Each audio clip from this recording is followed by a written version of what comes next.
Hello friends, welcome to the new episode of my channel. আমি অরিত্র। এখন এই ভিডিওর মধ্যে আমরা একটা গান নিয়ে রিয়াকশন দেবো এবং কিছু লেটেস্ট আপডেটস আপনাদের সাথে শেয়ার করবো। সব থেকে প্রথমে আমরা কথা বলছি পরম সুন্দরীর গান নিয়ে। তো এই ছবির নতুন রিলিজ ডেট মেকার্সরা জানিয়ে দিয়েছে। তো ম্যাডক ফিল্মস এই ছবিটাকে 29 অগস্টে নিয়ে আসছে, রিলিজ করছে সেদিনকে। এবং এর যে গানটা, যেটা প্রথমে টিজারটা এসেছিল, সেটার মধ্যেই ওটা খুব ভাইরাল হয়েছিল, প্রচুর রিলসে প্রচন্ড ভাইরাল হয়েছিল। পারদেসিয়া বলে যে গানটা, যেটা সোনু নিগম গিয়েছে, তো সেই গানটাকেই আর কি ফুল ভার্সনটা তারা আজকে রিলিজ করেছে। এবং গানটা পুরোপুরি A.R. রহমান মানিরত্নমের যে ইনিশিয়াল ডেজের যে ছবি রোজা, বম্বে, সেগুলোর কথা ডেফিনেটলি মনে করা। যে হাসি বাদিয়া বলে যে গানটা আছে, সেটা যদি আপনারা শোনেন তাহলে এটার সাথে প্রচুর মিল পাবেন আর কি। তো রহমানের বিভিন্ন জিনিস থেকে ইন্সপায়ার্ড হয়ে আর কি করা হয়েছে, গানের থেকে ইন্সপায়ার্ড হয়ে করা হয়েছে এটা। বাট গানটা শুনতে খুবই ভালো লাগছে, এটা ফ্রেশনেস আছে এবং গানটা সত্যি বলছি খুবই অপূর্ব হয়েছে।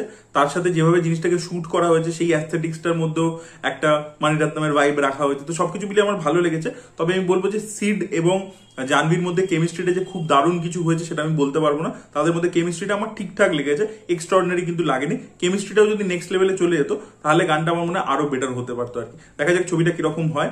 হ্যাঁ, ডেফিনেটলি একটু চেন্নাই এক্সপ্রেস মতো ভাইব দিচ্ছে, নর্থের একটা ছেলে সাউথের একটা মেয়ের সাথে প্রেম, একটা চেন্নাই এক্সপ্রেসের মতো আর কি গল্প টাইপের ভাইব দিচ্ছে। এবার দেখা যাক সেটা কি হয়।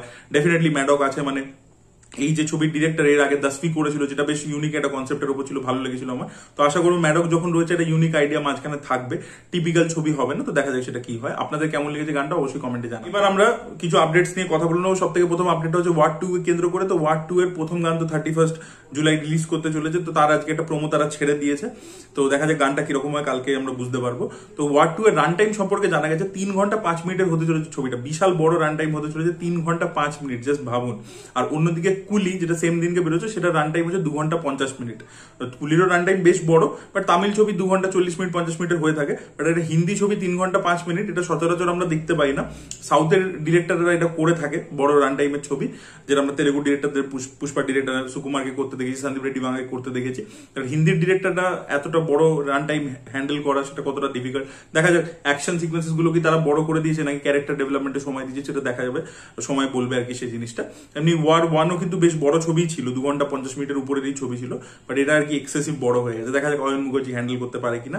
এর পরবর্তী আপডেট হচ্ছে কুলিকে নিয়ে। তো কুলি কিন্তু একটা ইউনিক প্রমোশন করছে, অ্যামাজনের সাথে তারা টাই আপ করেছে। তো অ্যামাজনের যে পার্সেল বাড়িতে ডেলিভারি দিচ্ছে, তার গায়ে পুরো কুলি স্টিকার লাগানো রয়েছে।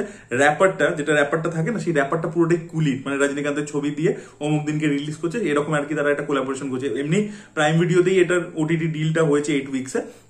তাই জন্য প্রাইম এইভাবে একটা ইউনিক প্রমোশন করছে কুলির ক্ষেত্রে, যেটা বেশ ভালো লেগেছে। ভিডিও পরবর্তী আপডেট হচ্ছে টাইগার শ্রফকে কেন্দ্র করে। তো টাইগার শ্রফ বাগি 4 তো করছেনই, তার সাথে মুরাদ খেতানির প্রোডাকশনে তিনি আরো একটা ছবি করতে চলছে। আবনে শ্রীমান নারায়ণা বলে একটা ছবি এসেছিল ঋষভ শেট্টি।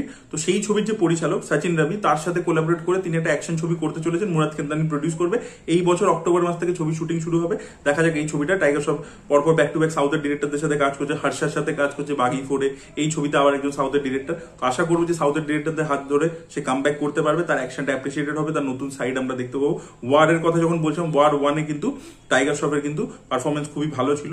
তার পরবর্তীতে কিন্তু সেই লেভেলের পারফরমেন্স কোনো ছবিতে দিতে পারেনি। তো আশা করবো টাইগার শ্রফের একটা কাম ব্যাক হবে বক্স। ভিডিও পরবর্তী আপডেট হচ্ছে বিজয় দেবরকোন্ডাকে কেন্দ্র করে। তো বিজয় দেবরকোন্ডার কিংডম বলে ছবিটা কালকে রিলিজ করতে চলেছে। এই ছবিটাকে বক্স অফিসে হিট ট্যাগ পেতে গেলে 100 কোটি টাকা গ্রস কালেকশন করতে হবে। ইয়েস, বিকজ এর থিয়েটিক্যাল রাইটস বিক্রি হচ্ছে 52 কোটি টাকায়। তার মানে শেয়ার কালেকশন 52 কোটি টাকার বেশি করতে হবে। তার জন্য গ্রস কালেকশনটা হতে হবে হচ্ছে 100 কোটি টাকা। দেখা যাক। বিজয় দেবরকোন্ডা এটার অ্যাডভান্স বুকিং খুবই ভালো রয়েছে ছবিটার ক্ষেত্রে। আশা করবো যে এই ছবিটার মাধ্যমে বিজয় দেবরকোন্ডা কাম ব্যাক করে যাবে, এই ছবিটা হিট ট্যাগ পাবে। এবং ডিরেক্টরকে আমার খুবই পছন্দ। জার্সি ছবিটা বা তার প্রথম ছবি মাল্লিরাবা, দুটোই আমার খুব ভালো লেগেছিল। আশা করবো কিংডম ছবিটা ভালো হবে। ট্রেলারটা বেশ ভালো হয়েছিল। ভিডিওর এর পরবর্তী আপডেট হচ্ছে ঋষভ শেট্টিকে কেন্দ্র করে। তো সিতারা এন্টারটেনমেন্ট, নাগাবংশী, তাদের সাথে কোলাবোরেট করতে চলেছে ঋষভ শেট্টি একটা ছবির জন্য।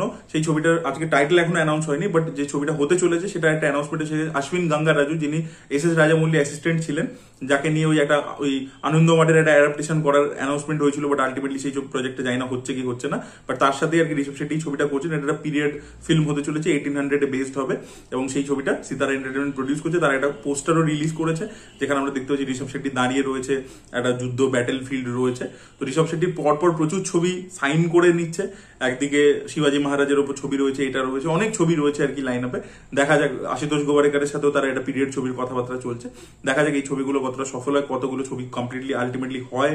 এবং কান্তারা 2 এর সাকসেসের উপর অনেক কিছু নির্ভর করছে। কান্তারা 2 যদি নেক্সট লেভেলে সাকসেসফুল হয়, তাহলে সেটাও আর কি ডেফিনেটলি এই ছবিগুলো আর কি গ্রিন লিড করতে অনেক বেশি ইজি হয়ে যাবে আর কি। ভিডিও লাস্ট আপডেটটা নিয়ে আমি পার্সোনালি খুবই খুশি। সানি দেওলের হাতে একের পর এক প্রজেক্টস আসছে। তো এক্সেল এন্টারটেনমেন্টের সাথে সানি দেওল এবার কোলাবোরেট করতে চলেছে, ইয়েস, এবং তিনি একটা action big budget action movie করবেন এক্সেল এন্টারটেনমেন্টের আন্ডারে। ফারহান আখতার এবং নিতেশ সিধওয়ানি ছবিটাকে প্রডিউস করবে এবং ছবিটা ডিরেক্ট করতে চলেছেন একজন তামিল ডিরেক্টর, ডেবিউটান্ট। তিনি এর আগে অনেক বড় বড় তামিল ব্লকবাস্টারে অ্যাজ এ অ্যাসিস্ট্যান্ট ডিরেক্টর কাজ করেছেন। তো তার আর কি হিন্দি ডেবিউ হতে চলেছে, মানে ডিরেক্টোরিয়াল ডেবিউ হতে চলেছে। তো তিনি সানি দেওলকে নিয়ে ছবি করবেন, মানে যেরকম গোপীচাঁদ মালিনীর ক্ষেত্রে হয়েছিল যে তেলেগু ডিরেক্টর হিন্দি হিরোকে নিয়ে একটা হিন্দি ছবি বানাচ্ছে, সেম জিনিস এখানেও হতে চলেছে। তো সানি দেওলের হাতে কিন্তু ভাই ভালো ভালো ছবি আছে। বর্ডার 2 রয়েছে, অন্যদিকে রামায়ণ রয়েছে, লাহোর 1947 সেটা কিছু গন্ডগোলের জন্য এখন তো রিলিজ করতে পারছে না, বাট সেই ছবিটা হয়ে গেছিল। তারপরে সে একটা ওয়েব সিরিজও তার করার কথা ছিল, সেটাও খুব ইন্টারেস্টিং একটা প্রজেক্ট ছিল। তো তারপরে এই ছবিটার আজকে চলে এলো আর কি অ্যানাউন্সমেন্ট, মানে অফিসিয়ালি তারা জানায়নি, মানে খবর উঠে আসছে আর কি ভেরিফাইড সোর্সেস এর থেকে। তো আমি খুব এক্সাইটেড, মানে সানি দেওলের এরা ফিরে আসছে, এটাতে আমি খুবই খুশি। জাট 2 আসতে চলেছে। তো সবকিছু মিলিয়ে আশা করবো সানি দেওল পরপর বক্স অফিসে হিট ছবি দিক এবং আবারও সে বিজনেসে থাকুক, বিকজ তার মতো অ্যাকশন হিরো বলছি সত্যি কথা নেই আর কি ইন্ডিয়াতে। সেটাই বলা ছিল। That was it guys, thank you so much, bye by.